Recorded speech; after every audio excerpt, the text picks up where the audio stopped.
Assalamualaikum warahmatullahi wabarakatuh. Perkenalkan, kami dari kelompok 4, mata kuliah perdagangan elektronik. Di sini ada saya, Muhammad Naufal Fauzan dengan NPM 030, dan juga ada rekan-rekan saya. Yang pertama ada Andre Zaki dengan NPM akhir 012, kemudian ada Tifal dengan NPM akhir 054, dan juga Fadel dengan NPM akhir 58. Di sini kami akan mempresentasikan tentang keamanan e-commerce. Boleh. Ya, topik diskusi kita atau apa yang akan kita presentasikan kali ini secara garis besar ada 4 poin penting, yaitu adalah isu keamanan online shop, kemudian ada sistem kripto dasar, kemudian ada juga keamanan bagi klien dan server komputer, dan yang terakhir adalah mengamankan transaksi. Kita mulai dari yang isu keamanan online shop. Isu keamanan online shop ini menurut survei sebesar 56,3% pebisnis Indonesia berada di bawah ancaman hacker, terutama di saat pandemi ini naik hingga 5 kali lipat dari tahun-tahun sebelumnya karena meningkatnya pengguna di e-commerce. Oleh karena itu banyak sekali ancaman-ancaman terhadap toko online yang ada di Indonesia bahkan di dunia. Ada apa saja ancaman tersebut? Yang pertama ada infeksi malware. Malware adalah singkatan dari malicious software, alias software yang jahat atau berbahaya. Sesuai dengan namanya, malware adalah software yang dibuat oleh hacker untuk menembus benteng pertahanan website. Kemudian ada juga phishing, yaitu cara yang digunakan hacker untuk mengelabui orang-orang agar memasukkan informasi sensitif seperti password dan nomor rekening. Lalu berikutnya ada serangan DDoS. Hacker akan membuat server toko online-nya sibuk dengan cara mengirim request dari berbagai IP address dalam jumlah yang banyak, sehingga server tidak fokus pada pengunjung asli dan sibuk mengurus request dari IP address yang tadi kenal. Berikutnya ada juga serangan brute force. Ini adalah teknik untuk membuka kunci pintu dengan alat-alat sederhana seperti klip kertas. Dengan cara ini, pintu bisa dibobol tanpa perlu memiliki kuncinya. Jadi ini klip kertasnya itu seperti analogi ketika kunci hilang atau ingin membuka pintu tanpa menggunakan kunci. Lalu berikutnya ada bots, yaitu hacker dapat memanipulasi bots untuk melakukan hal-hal yang merugikan, contohnya seperti mengambil data toko online atau mengubah harga produk. Kemudian ada spam. Hal ini tentu berbahaya karena jika ada pengunjung yang melihat pesan spam di kolom komentar, bisa jadi mereka merasa bahwa websitenya itu tidak aman. Lalu berikutnya ada injeksi SQL. Injeksi SQL dilancarkan dengan cara memasukkan kode berbahaya dalam bentuk SQL statement. Kodenya kemudian dimasukkan ke dalam kotak username yang ada di kolom komentar. Lalu kodenya dapat langsung bekerja di dalam database toko online Anda. Lalu selanjutnya ada man in the middle atau MITM, adalah metode di mana hacker menempatkan diri di antara pembeli dan toko online. Dengan begitu, hacker dapat mengintip pertukaran data antara pembeli dan toko online, sehingga mereka bisa dengan mudah mencuri informasi apa saja yang penting saat terjadi pertukaran data.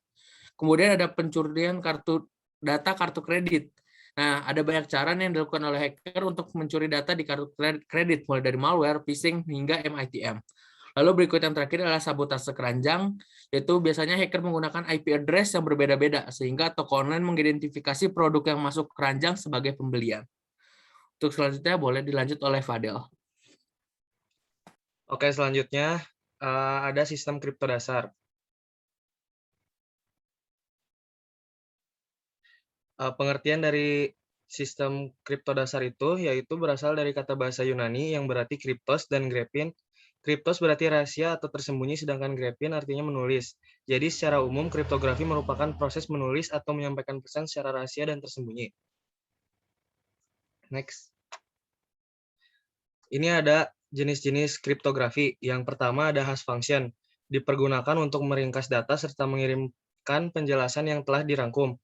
Jenis kriptografi ini menggunakan persamaan matematika, di mana algoritma akan mengambil nilai numerik sebagai input yang kemudian akan diringkas oleh hash system. Yang kedua ada public key kriptografi. Konsep perlindungan data yang bersifat revolusioner dalam kurun waktu 300 hingga 400 tahun terakhir, di mana istilah ini sering disebut dengan kunci publik. Public key ini memanfaatkan dua kunci yang saling berhubungan, yaitu kunci publik dan kunci private. Public key kriptografi dianggap lebih aman jika dibandingkan dengan symmetric key. Lalu yang terakhir ada symmetric key kriptografi, disebut juga dengan kunci rahasia, yang berarti penerima dan pengirim informasi hanya menggunakan satu kunci untuk melakukan enkripsi data. Jenis kriptografi yang digunakan adalah EES, Advanced Encryption System. Pendekatan yang dilakukan oleh Symmetry Key dianggap lebih efisien daripada menggunakan metode yang lainnya. Selanjutnya dilanjutkan oleh Andrea Zaki. Baik, di sini saya akan menjelaskan algoritma kriptografi. Teknik yang digunakan dalam kriptografi adalah metode scrambling, yaitu teknik pengubahan teks biasa menjadi teks sandi. Teknik scrambling tersebut dikenal dengan istilah enkripsi dan dekripsi, yang mana terdapat 3 fungsi dasar di dalam algoritma kriptografi sendiri, yaitu key encryption dan decryption. Enkripsi adalah proses penyembunyian sebuah data pesan dengan cara mengubah plain text menjadi ciphertext. Dekripsi merupakan kebalikan dari enkripsi, yang berarti bertujuan untuk memahami pesan yang ada agar dapat dibaca oleh user dengan baik. Untuk pengertian dari kunci sendiri, berarti teknik yang digunakan untuk melakukan enkripsi dan dekripsi data. Selanjutnya.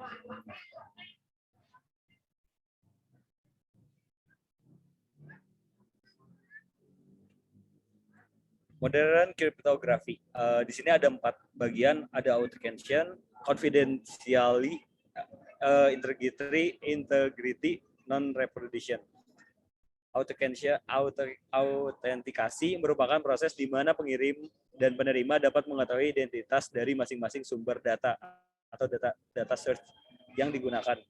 Confidentiality adalah fitur informasi yang terlindungi di mana apabila ada pihak atau user yang mengakses, sistem tidak dapat diproses atau terkendala dalam hak akses atau wewenang. Terus ada integritas, merupakan fitur di mana pihak mengirim dan penerima tidak dapat merubah data tanpa sepengetahuan kedua belah pihak yang bersangkutan. Selanjutnya adalah keadaan di mana pengirim dan penerima tidak dapat menyangkal atau mencegah tujuannya untuk mengubah atau menciptakan sebuah informasi. Selanjutnya, boleh dijelasin oleh Tifal. Yang selanjutnya ini ada alur kerja dari e-commerce. Pertama itu dari seller lalu menuju admin interface. Jadi admin interface itu jadi 3 cabang. Yang pertama itu dari shipping founder, terus yang kedua dari product database, dan yang ketiga itu ada payment processor. Lalu lanjut lagi ke e-commerce website dan menuju customer.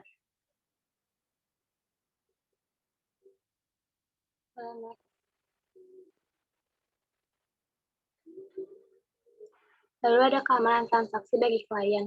Ada 4 poin. Yang pertama ada ganti password secara berkala. Diusahakan jangan menggunakan password yang mudah ditebak seperti tanggal lahir atau nama sendiri. Lalu yang kedua ada gunakan device sendiri untuk mencegah meninggalkan jejak transaksi di device milik orang lain. Lalu yang ketiga ada pantau akun secara berkala untuk mencegah adanya transaksi yang mencurigakan. Dan yang terakhir ada mengaktifkan notifikasi akun agar terlihat jika terjadi transaksi yang tidak diinginkan. Next.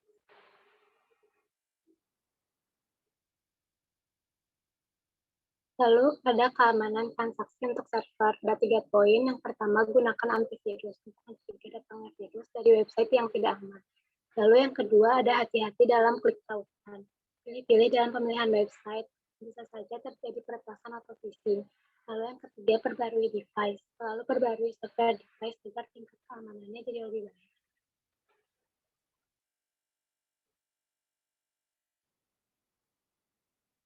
Sekian presentasi dari kelompok 4. Mohon maaf bila masih ada kesalahan atau kekurangan. Wassalamualaikum warahmatullahi wabarakatuh.